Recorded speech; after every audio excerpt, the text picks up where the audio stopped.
अस्सलाम वालेकुम एवरीवन, मैं हूं मोहम्मद तलहा और आप लोग देख रहे हैं तलाश फेस एकेडमी। आज की वीडियो में हम लोग फर्स्ट ईयर फेस का एक प्रैक्टिकल कवर कर रहे हैं और प्रैक्टिकल बेसिकली प्रिज्म वाला प्रैक्टिकल है और मेरे मुताबिक ये एक्सपेरिमेंट नंबर 18 है। बहरहाल डिफरेंट बुक्स में डिफरेंट होता है। तो क्या है ऑब्जेक्ट आज के हमारे इस एक्सपेरिमेंट का? To determine the refractive index find करना है of the material of a prism by critical angle method. एक मेथड इस्तेमाल कर रहे हैं जो मेथड कहलाता है क्रिटिकल एंगल मेथड। और इस मेथड के अंदर बेसिकली क्या होता है वो भी मैं आपको उसमें समझा भी दूंगा थ्योरी के अंदर। ऑपरेटर्स क्या क्या गिवन है हमें? हमारे पास जो है वो एक ग्लास प्रिज्म है, ड्राइंग बोर्ड है, ड्राइंग शीट है, ड्राइंग पेन है, ज्योमेट्री बॉक्स है, कॉमन पेन्स हैं, सारी की सारी चीज़ें अभी हम एक्सपेरिमेंट में इस्तेमाल करेंगे। लेकिन मेन जो यहाँ पे काम चल रहा है वो चल रहा है ग्लास प्रिज्म का।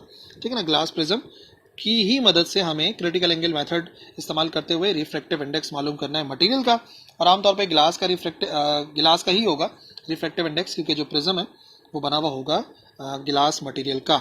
याद रखिए, लाइट कभी भी अगर एक मीडियम से दूसरे मीडियम में दाखिल होती है, फॉर एग्जांपल लाइट जो है वो एयर से दाखिल हो रही है वाटर में, तो दो अलग अलग मीडियम है।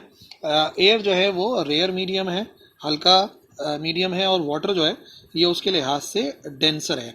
तो लाइट रे जब भी पास होगी, लाइट रे अगर दाखिल होती है एयर से वाटर के अंदर, तो हमें पता है कि जब भी एक मीडियम से दूसरे मीडियम में जाती है तो लाइट रे थोड़ी सी बेंड हो जाती है। ठीक है, इसको कौन सा रास्ता फॉलो करना चाहिए था? इसको फॉलो करना चाहिए था बिल्कुल ऐसा रास्ता। लेकिन उसने क्या किया, वो अपनी डायरेक्शन उसने थोड़ी सी चेंज कर ली, और यही डायरेक्शन का चेंज होना कहलाता है, लाइट रेस का बेंड होना कहलाता है रिफ्रैक्शन ऑफ लाइट। ठीक है, तो जब भी रिफ्रैक्शन ऑफ लाइट होता है, रेयर से डेंसर मैंने आपको समझाया, डेंसर से रेयर भी हो सकता है। और ये जो मैंने आपको समझाया ना, इसके अंदर जब भी रेयर से डेंसर मीडियम में जाती है लाइट रे, तो वो हमेशा हमेशा नॉर्मल से, ये 90 डिग्री पर जो लाइन बनती है जिसे हम कहते हैं नॉर्मल, उससे हमेशा अवे बेंड होती है। ठीक है ना, हमेशा हमेशा याद रखिए अवे बेंड हो जाएगी। और अवे बेंड होने का मतलब हो गया कि रेयर से डेंसर मीडियम के अंदर जा रहा है। ठीक है, इस रास्ते को फॉलो करना चाहिए था लेकिन यहाँ से चला गया। तो यहाँ पर हमारे सामने सबसे पहले एक रे आ गई, ये वाली रे, इसको कहते हैं इंसिडेंट रे, क्योंकि आके टकरा रही है, ये इंसिडेंट रे है। और ये जो रिफ्रैक्ट हो गई है इसे कहते हैं रिफ्रैक्टेड रे। ठीक है ना, ये अहम बात है। क्या कहलाता है? ये कहलाता है रिफ्रैक्टेड रे। नॉर्मल और इंसिडेंट रे के दरमियान में जो एंगल बनता है, नॉर्मल और इंसिडेंट रे के दरमियान में जो एंगल बनता है वो एंगल आई या एंगल ऑफ इंसिडेंस कहलाता है। और रिफ्रैक्टेड रे, जो रिफ्रैक्टेड रे है, ये रे रिफ्रैक्ट हो गई है, उसका नॉर्मल से जो एंगल बनता है उसको एंगल आर से जाहिर किया जाता है, जिसे कहते हैं एंगल ऑफ रिफ्रैक्शन। तो मेन जो बात है ये तो पता ही होना चाहिए, और ये जो बातें मैं आपको बता रहा हूँ ये वाइवा के अंदर ही पूछी जाती है। इंसिडेंट रे क्या है, रिफ्रैक्टेड रे क्या है, बिल्कुल ही बेसिक बात है, ये तो मालूम होनी ही चाहिए। तो अगर हम रिफ्रैक्शन को ऑब्जर्व करें, क्रिटिकल एंगल समझाने के लिए आपको समझा रहा हूँ। अगर इस तरीके से लाइट रे बेंड हो रही है, फॉर एग्जांपल यहाँ से जा रही है और फिर लाइट रे अपनी जगह को चेंज कर रही है, अवे फ्रॉम द नॉर्मल जा रही है। ठीक है, अब अगर मैं इसको जाना कहाँ चाहिए था, जाना इसको इस रास्ते पे चाहिए था, थोड़ी सी बेंड हो गई। और अगर इस एंगल ऑफ इंसिडेंस को हम चेंज करें, लेट से इस एंगल ऑफ इंसिडेंस को मैं और कम कर दूँ, इतना कर दूँ मैं, ठीक है ना, बढ़ा दूँ, सॉरी, तो क्या हो जाएगा?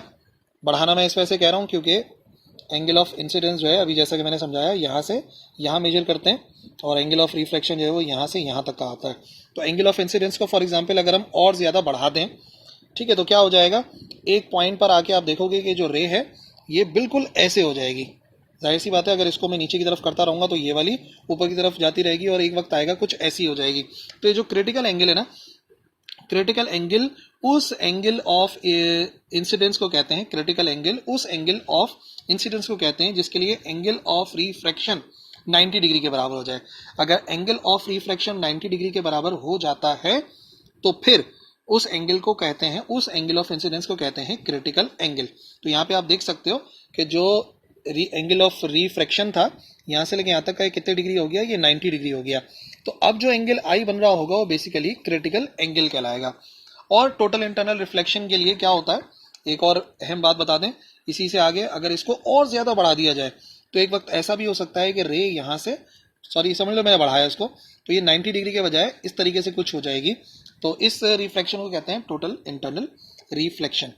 तो बेसिकली यहाँ पे हमें ये बात समझनी है। Principle of reversibility of light होता है कि refractive index for a ray passing from air to glass, जो एयर टू ग्लास जा रही है, रिफ्रैक्टिव इंडेक्स निकालें, ए एन जी आ गया, एयर टू ग्लास, और फिर जो ग्लास से एयर में जाती है वो दोनों बराबर होते हैं एक दूसरे के रेसिप्रोकल के। ठीक है ना, ये GNA का मतलब हो गया रिफ्रैक्टिव इंडेक्स जो ग्लास टू एयर है, और रेसिप्रोकल कर लिया ANG का मतलब हो गया एयर टू ग्लास। ठीक है ना, तो ये एक दूसरे के रेसिप्रोकल्स होते हैं। अब एक बात हमें पता है कि ये जो लिखा हुआ है ना GNA, इधर अगर मैं इस्तेमाल करता हूँ स्नेल्स लॉ, तो उसके मुताबिक ये बराबर होता है, ये रिफ्रैक्टिव इंडेक्स का अपना formula sine angle I divide by sine angle R. तो sine angle I divide by sine angle R put कर दिया यहाँ पे एज इट इज 1/, और ये आ गया refractive index air to glass. अभी आपको क्या बताया मैंने कि वो angle of incidence critical angle कहलाता है जिस पर एंगल ऑफ रिफ्लेक्शन 90 डिग्री के बराबर आ जाए। तो अब हम क्या करेंगे, आई की जगह पे एंगल सी लिख दिया, आर की जगह पे एंगल 90 लिख दिया, 1/n आ गया रिफ्लेक्टिव इंडेक्स। तो साइन 90 बराबर होता है 1 के, इसको लिखने की जरूरत नहीं है, रेसिप्रोकल कर लो, लेफ्ट हैंड साइड के रेसिप्रोकल करेंगे, ANG ऊपर चला गया और साइन एंगल नीचे आ गया। तो basically reflective index of material of prism जो हम कर सकते हैं n is equal to 1/, sine angle C। और एंगल C मैंने आपको बता दिया क्रिटिकल एंगल है, ये वो एंगल है जिस पर जो एंगल ऑफ रिफ्लेक्शन है वो 90 डिग्री हो जाता है, और अगर इससे बढ़ जाए तो हो जाती है टोटल इंटरनल रिफ्लेक्शन। अब कैसे फाइंड करेंगे, क्या प्रोसीजर है वो देखो। ओके, तो सबसे पहले आ गई हमारे पास ड्राइंग शीट, और ड्राइंग शीट को with the help of thumb pen हम लोग एडजस्ट कर लेंगे यहाँ पे, ठीक है, ताकि फिर बाद में अपनी जगह से ना हिले। इनको फिक्स करने के बाद अब हमें चाहिए एक ग्लास प्रिज्म। ठीक है, तो ग्लास प्रिज्म है, ग्लास प्रिज्म ये आ गया हमारे पास। ग्लास प्रिज्म को इस्तेमाल करना है इन्वर्टेड पोजीशन में, जैसा कि मैंने आपके सामने रखा, यानी कि मैट्रिक में जब एक्सपेरिमेंट करते हैं इस तरीके से रख देते हैं ना, लेकिन मैं फ़िलहाल कह रहा हूँ कि आपने इस तरीके से एक्सपेरिमेंट करना है, इसको इन्वर्टेड पोजीशन में रखना है। और पहला काम तो यही होगा कि जब आपने ग्लास स्लैब को रखा तो आप बनाइए इसकी आउटलाइन। आउटलाइन बनाने से फ़ायदा ये होता है, पहले ही बताया मैंने, कि ये अपनी पोजीशन को चेंज अगर कर ले, खुदा ना खास्ता हमें हटाना पड़े, तो ऐसा ना हो कि फिर हम कहीं और ही रख दें, तो लोकेशन इसकी सेम रहनी चाहिए। ठीक है, अब इस तरीके से आपने रख दिया। अब एक ये वाली साइड आ रही है, ये वाली साइड आ रही है, वाली साइड आ रही है, वो फिलहाल हमारे काम की नहीं है। अब या तो इस तरफ या तो इस तरफ आप जो है वो तकरीबन सेंटर में बिना नापे, तकरीबन या तो इधर मिड में या तो इधर मिड में आप पिन लगा दो। ठीक है, फॉर एग्जांपल मैंने इधर अप्रॉक्सीमेटली मिड करके एक पिन लगा दी, और फिर मैंने ग्लास स्लैब को उसकी जगह पे वापस रख दिया। ठीक है ना, ये भी मैंने एक्सपेरिमेंट स्टार्ट करने के लिए इधर एक पिन लगा दी। और अब यहाँ से मुझे ऑब्जर्व करना है कि जो बात अब मैं आपको बता रहा हूँ कि आपने किस तरीके से ऑब्जर्व करना है, क्रिटिकल एंगल को किस तरीके से मेजर कर सकते हैं। तो देखो, सामने से देखने पर ना हमें पिन कुछ इस तरीके की नज़र आएगी कि हमने इस तरीके से ग्लास प्रिज्म को रखा हुआ है, और फिर इस तरीके से पिन को इस एंड पे लगाया। और अब मैं आपको क्या कह रहा हूँ कि हमने इस तरफ से आके इसको ऑब्जर्व करना है कि ये पिन कहाँ पर नज़र आ रही है। अब मेन जो बात आपने ऑब्जर्व करनी है, आप ज़रा राइट साइड पे जाते रहो और पिन को ऑब्जर्व करो। अभी फ़िलहाल अगर आप देखोगे तो इस पूरे पोर्शन के अंदर आपको पिन कहीं भी नज़र नहीं आ रही। ठीक है ना, अब आप थोड़ा सा राइट साइड पे जाते रहे तो फिर आपको पिन अपेयर होना शुरू होगी। ये देखो, पिन नज़र आने लगी इधर, ये पिन नज़र आ रही है, और जैसे ही मैं वापस जा रहा हूँ इस तरफ तो पिन नज़र नहीं आ रही। अब मैं और राइट साइड पे गया, पिन नज़र आने लगी, और होते होते जब मैं ज़्यादा मूव करता हूँ तो मुझे वो पिन नज़र आ रही है ना, मतलब क्लियर नज़र आ रही है कि एक पिन है, ये एक क्लियर पिन नज़र आ रही है। लेकिन अगर वापस जाते हैं ऑन द लेफ़्ट साइड तो गायब हो जाती है। सबसे पहले तो आप इसको ऑब्जर्व कर लो कि पिन आपको नज़र आ रही है, और जब आप लेफ़्ट की तरफ जा रहे हो, राइट पर जाते हुए अपेयर होगी और लेफ़्ट की तरफ जाते हुए डिसअपेयर हो जाएगी। आपने जो पिन लगानी है, ठीक है, आपने जो इसके डिस्टेंस को देखना है, आपने जो इसकी लोकेशन को देखना है, वो ऐसे देखना है कि जस्ट आप जब लेफ़्ट पर गए गायब हो गई, और अब आप राइट पर जाओ आहिस्ता आहिस्ता, और जैसे ही अपेयर होना शुरू हो कि आपको नज़र आए कि हाँ भाई पिन है, जैसे कि अभी नज़र नहीं आ रही, अब आप देख सकते हो आपको पिन नज़र आ रही है, बिल्कुल अपेयर होना शुरू हो तो उस पिन की सीध में जो है ना, बिल्कुल स्ट्रेट आपने एक पिन लगा देनी।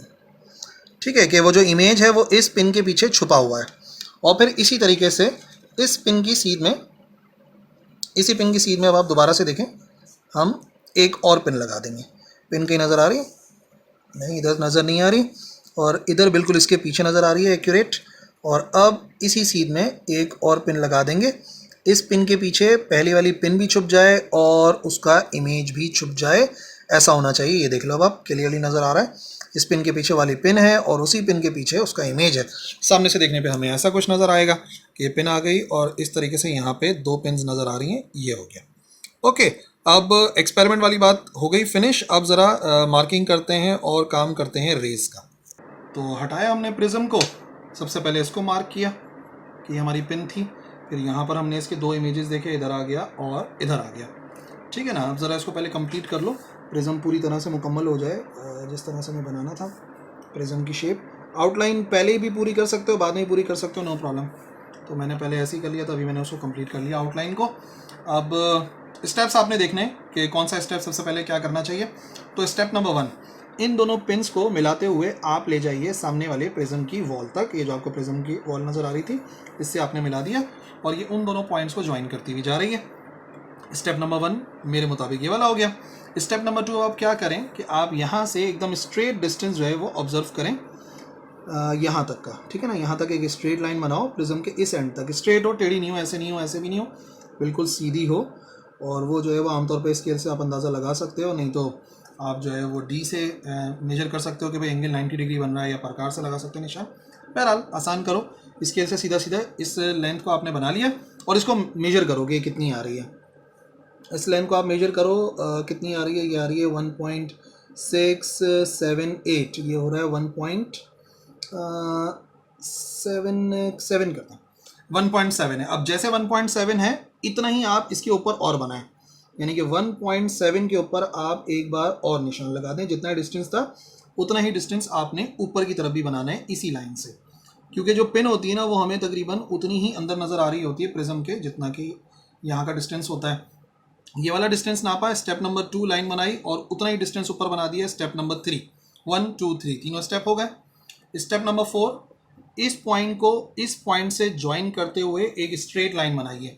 ठीक है, इस पॉइंट को और इस पॉइंट को ज्वाइन करते हुए एक स्ट्रेट लाइन बनाइए। ये आ गया पॉइंट, ये आ गया पॉइंट। यहाँ तक तो चलो आप बना लीजिए कंप्लीट। इसके आगे जो है ना आप कर लें अपैरेंट, यही वो लाइन है जिसका एंगल आपने मेजर करना है ना। स्टेप 1 2 3 और ये वाली लाइन बनाई, ये हो गई हमारे पास लाइन स्टेप नंबर 4।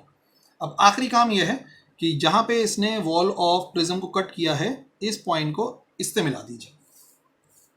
ठीक है ना। ये जो पॉइंट है पिन वाला जहाँ पे इसने कट करा, इन दोनों पॉइंट्स को आपस में मिलाना है। यही एंगल 2C बनेगा बेसिकली ना, ट्वाइस ऑफ क्रिटिकल एंगल, जिसे हमें मेजर करना होगा। ये जो एंगल बना है ना, ये वाली लाइन का स्टेप नंबर 5 था, और ये जो एंगल बना है ये एंगल कहलाता है angle twice of critical angle. इस एंगल को बेसिकली हमने मेजर करना है। जब हम मेजर करेंगे तो फिर सारी कैलकुलेशन होगी। ठीक है, तो अब आप डी को इस्तेमाल करें और ऐसे रखें कि ये जो आखिरी वाली लाइन है इसके ऊपर डी की जो रेफरेंस वाली लाइन है 180 डिग्री वाली वो आ जाए। ठीक है ना, ये आ गया। यानी कि जो पॉइंट होता है, ये वाला जो पॉइंट होता है इसको इधर रखना है और ये लाइन आनी चाहिए स्ट्रेट, ऐसे करके। ये आ गई रेफरेंस वाली लाइन और पॉइंट पे हमने रख दिया।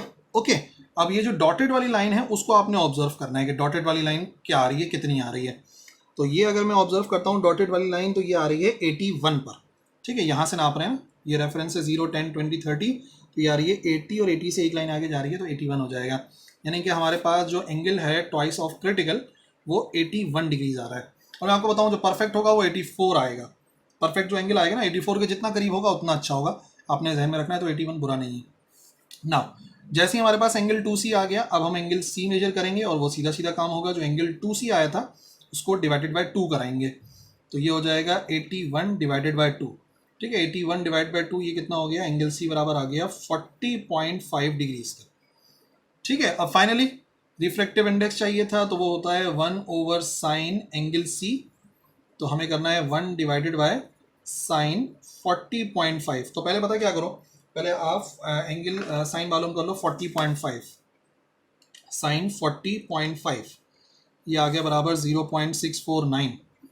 तो इसको राउंड ऑफ कर लेंगे, 1/0.65 कर लेते हैं और 1 डिवाइड बाय 0.65, तो ये आ गया 1.53।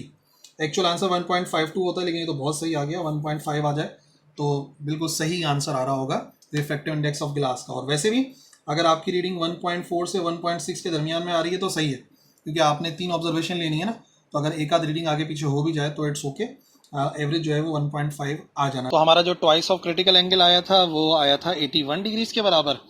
जब उसको डिवाइड बाय 2 किया था तो ये हो गया था 40.5, और जो रिफ्रैक्टिव इंडेक्स फिर हमने फाइनली निकाला था वो आ गया था 1.5, और 3 भी लगा दो पूरा आ जाएगा। अब इसी तरीके से 2 एक्सपेरिमेंट और करोगे तो मैंने बता दिया 80 के करीब करीब आना चाहिए कुछ भी आंसर, उसका हाफ करोगे इधर लिखोगे, फिर रिफ्लेक्टिव इंडेक्स इधर आ जाएगा। जो भी आंसर्स आएंगे तीनों को ऐड करेंगे ठीक है, तीनों की जो जो वैल्यूज आएंगी उनको आप ऐड कर दोगे और फिर डिवाइड करा दोगे 3 से, ताकि मीन रिफ्लेक्टिव इंडेक्स आ जाए। ठीक है ना, और एक ही सेट है तो दूसरे सेट के एक्सपेरिमेंट की जरूरत नहीं है आपको। अगर 2 दिए जाएं तो आप 2 को करिएगा। ऐसा भी हो सकता है कि आपको 2 ग्लास प्रिज्म दिए जाएं, और जब 2 ग्लास प्रिज्म दिए जाएं तो दोनों से 2 रीडिंग हो, टोटल 4 हो जाए। वो डिपेंड करता है कैसे। मैंने क्रॉस इस वजह से करा क्योंकि बस एक ही का कर रहे थे। तो यहाँ पे भी उसी तरीके से लिख देंगे 1 अपॉन साइन एंगल सी कितना आ रहा था 1 डिवाइड बाय साइन, और एंगल सी आ रहा था 40.5, जिसका आंसर आ गया था 1.53। ऐसे कैलकुलेशन आ जाएगी। तो आमतौर पे ऑब्जर्वेशन होती है, ड्राइंग शीट होती है, कैलकुलेशन होती है, और फाइनली आप रिजल्ट मेंशन कर दोगे। ये मीन वाली बात आ गई, मीन यहाँ पे भी लिख सकते हैं। ठीक है जी, रिजल्ट क्या आया? The reflective index of material of glass prism मैंने आपको बता दिया 1.5 आएगा तो बेहतरीन है, बाकी 1.4 से लेके 1.6 तक एक्सेप्टेबल है, 1.7 ज्यादा हो जाता है। प्रिकॉशंस देखो, सोर्सेज ऑफ एरर याद करो, और अगर वाइवा में पूछें तो उसे बिल्कुल लिख देना। बाकी जो अहम बातें हैं, आपको वर्किंग फार्मूला पता होना चाहिए, आपको एक्सपेरिमेंट पता होना चाहिए, अपरेटस पता हो, शीट सही बना लो, बाकी calculation observation, and that's all. So I hope समझ में आ गया होगा एक्सपेरिमेंट किस तरीके से करना है, और खुद से परफॉर्म करोगे तो ज़्यादा बेहतर तरीके से समझ में आएगा। ओके, ऑल द बेस्ट, अल्लाह हाफिज़।